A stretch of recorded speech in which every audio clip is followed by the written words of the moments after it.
Hello guys, இன்னும் பார்க்குற topic difference between the company partnership and limited liability partnership. ஓகேங்களா? சரி, இதுக்கு மூணுத்துக்கும் டிஃப்ரென்ஸ் என்ன பார்க்க போகிறோம். வாங்க டாபிக்குள்ளே போகலாம்.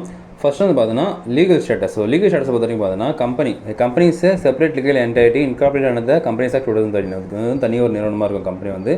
இது வந்து கம்பெனிஸ் ஆக்ட் 2013 கீழே உருவாக்கப்படுதுன்னு சொல்கிறாங்க. ஓகேங்களா? Its own rights and application. இது வந்து அதோட ஓன் ரைட்ஸ் அண்ட் ஆப்ளிகேஷன் இருக்குது.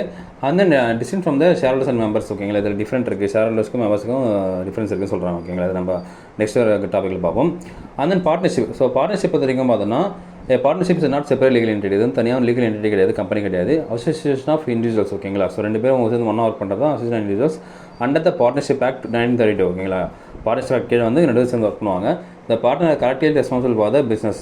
இவங்க ரெண்டு பேருமே வந்து சேர்ந்து தான் அந்த பிஸ்னஸோடைய எல்லா பொறுப்புக்கும் எல்லாத்துக்குமே பொறுப்பாங்க, ரெஸ்பான்சிபிள் எடுத்துப்பாங்க சொல்லுவாங்க. ஓகேங்களா? And then third liability limited liability partnership பார்த்தீங்கன்னா LLP பார்த்தீங்கன்னா and LLP is separate legal entity establish under the limited liability partnership act 2008. ஓகேங்களா? ஸோ இது வந்து பார்த்தீங்கன்னா combining features of both company and partnership. இது வந்து ரெண்டு ஃபீச்சர்ஸையும் கம்பைன் பண்ணியிருக்கோம் LLPன்றாங்க. ஓகேங்களா? நெக்ஸ்ட் பார்த்தீங்கன்னா லைபிலிட்டி. ஸோ லைபிலிட்டி பொறுத்த வரைக்கும் பார்த்தோன்னா the liability of share holders is limited to the unpaid value of the shares in the case of companies limited shares. அதாவது இவங்க எதுக்கு பொறுப்பாவாங்கன்னா அந்த ஷேர் ஹோல்டர்ஸ் நம்ம ஆல்ரெடி சொன்ன மாதிரி இந்த பேசிக்காக ஒரு 10 ரூபா தர வேண்டிய ஷேரில் 5 ரூபா கொடுத்துருக்காங்க, பேலன்ஸ் தரணும்னா அந்த பேலன்ஸ் அமௌண்ட்டுக்கு மட்டும்தான் அவங்க லைபிலிட்டி. ஓகேங்களா? அதுக்கு மேலே அவங்க லைபிலிட்டி கிடையாது. பிகாஸ் அந்த கம்பெனியில் வந்து டெப்ஸுக்கு வந்து இவங்க பொறுப்பு எடுத்துக்க மாட்டாங்க, அவங்களுக்கு பர்சனல் அசெட்ஸ் சக்ரிஃபைஸ் பண்ணப்படாது. பட் இது பார்ட்னர்ஸ் சைடு பார்த்தீங்கன்னா பார்ட்னர்ஸ் ஹேவ் அன்லிமிடெட் லைபிலிட்டி.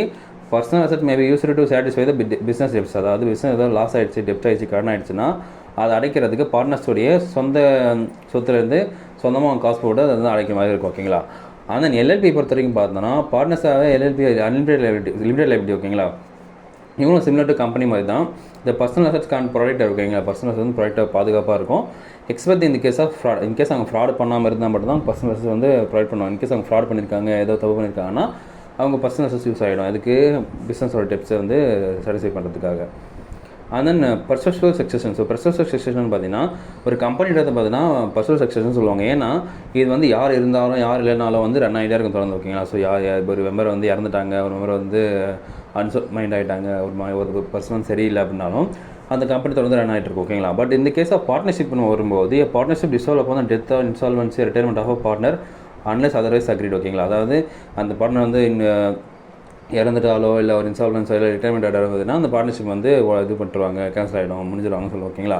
இது LLP பார்த்தீங்கன்னா LLP enjoy the personal succession like company மாதிரி தான் LLPயும் அந்த பர்சனல் இல்லைனாலும் பர்னாலிட்டியாக இருக்கும்னு சொல்கிறாங்க. ஓகேங்களா? And governing law. So governing law பொறுத்த வரைக்கும் பார்த்தோன்னா கம்பெனி வந்து கவர்மெண்ட் பை கம்பெனிஸ் ஆக்ட் 2013 கீழே இருக்குது. அண்ட் பார்ட்னர்ஷிப் பார்த்தீங்கன்னா government by Indian partnership act 1932. And then பார்த்தீங்கன்னா LLP பார்த்தீங்கன்னா லிமிடெட் லைபிலிட்டி பார்ட்னர்ஷிப் ஆக்ட் 2008. ஓகேங்களா? ஸோ இந்தந்த லா கீழே தான் வந்து பார்த்தீங்கன்னா அந்தந்த செக்டர் வந்து ஒர்க் ஆகிட்டு இருக்குன்னு சொல்லலாம்.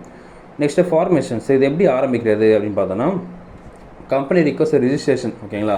அதாவது ரிஜிஸ்டர் ஆஃப் கம்பெனிஸ் ROCன்னுவாங்க. அந்த ப்ராசஸ் வந்து ஃபார்முலா இருக்கும். ஃபார்மல் ப்ராசஸ் டீட்டெயில்டு டாக்குமெண்டேஷன் நம்ம கொடுக்க வேண்டியதாக இருக்கும் ஒரு கம்பெனி உருவாக்குறதுக்கு. இதே பார்ட்னர்ஷிப் பார்த்தீங்கன்னா ரிஜிஸ்ட்ரேஷன் இஸ் ஆப்ஷன். நம்ம 2 வருஷம் ஒர்க் பண்ணலாம், அது வந்து ஒரு ஆப்ஷன் தான் ரிஜிஸ்ட்ரேஷனு.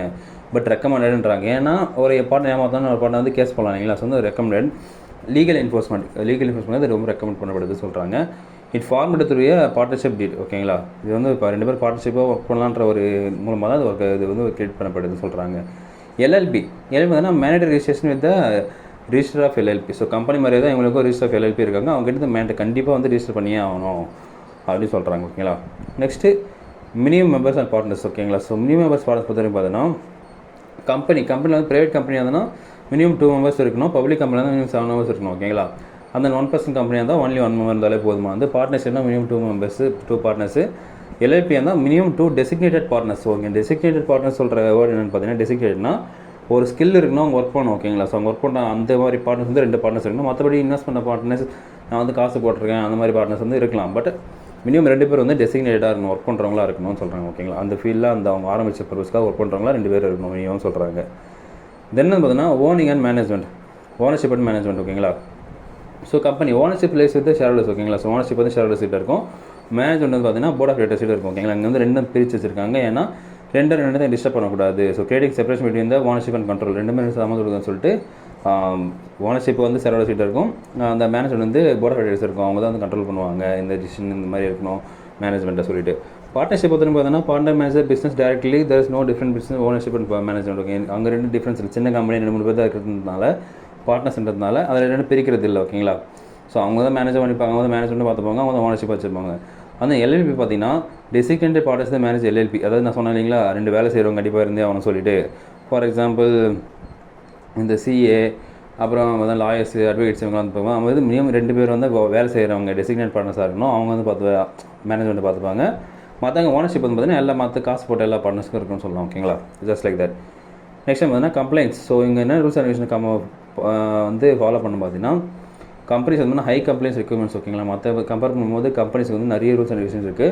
ஆனுவல் டீடைல்ஸ் ஃபைலிங்கு, போர்ட் மீட்டிங்கு, ஆடிட்ஸ், ஷேடோ ஃபைலிங்லாம் இருக்குது. பார்ட்னர்ஷிப் பார்த்தீங்கன்னா மினிமம் கம்ப்ளைண்ட்ஸ் தான். ஓகேங்களா, ஸோ நோ மேண்ட்ரி ஆடிட்ஸ். அவங்க மேண்ட்ரி ஆடிட்ஸ் கிடையாது. ஃபைலிங் அனலைஸ் ரிஜிஸ்டர் பண்ணாமல் இருந்தாங்கன்னா அவங்க ஃபைல் பண்ண கூட தேவையில்லை. ஓகேங்களா, பட் இதே எல்எல்பி பார்த்தீங்கன்னா மாடரேட் கம்ப்ளைண்ட்ஸ் இருக்குது. ஓகேங்களா, ஸோ ஆனுவல் ஃபைலிங்ஸு ஆனுவலாக ஃபைல் பண்ணி ஆகணும், ஆடிட்ஸ் பண்ணி ஆகணும். ஓகேங்களா, mandatory only for large LLPs. Large LLP மட்டும் தான் இந்த ஆப்ஷன் இருக்குது, இந்த பண்ணி ஆகணும்னு இருக்குது. அந்த லார்ஜ் எல்எல்பி எப்படி சொல்கிறாங்க பார்த்தீங்கன்னா டர்ன் ஓவர் above 40 lakh. அவங்க வந்து above 40 lakh வந்து டர்ன் ஓவர் பண்ணுறாங்க. இல்லைனா கேபிட்டல் கான்ட்ரிபியூஷன் எக்ஸீடிங் 25 lakh. அவங்க கேபிட்டல் கான்ட்ரிபியூஷன் வந்து பார்த்தீங்கன்னா 25 lakhs மேலே இருக்குன்னா இது 2 பேரும் வந்து பார்த்தீங்கன்னா இந்த ஆனுவல் ஃபைலிங்கு இந்த ஆடிட் பண்ணி ஆகணும் எல்எல்பியில் சொல்லலாம். ஓகேங்களா, ஓகே. டாக்ஸேஷன் என்னென்னு பார்த்தீங்கன்னா company tax as per corporate tax. ஓகேங்களா, நம்ம எல்லாரும் தெரியும் tax as per the corporate tax rate. ஓகேங்க, கார்பரேட் டேக்ஸ் ரேட்டுக்கு டேக்ஸ் போடுவாங்க. And dividends are subject to additional tax. என்னென்னு பார்த்தீங்கன்னா டிவிடெண்ட்ஸ் வந்து எக்ஸ்ட்ரா டேக்ஸ் கால் பண்ணப்படும்.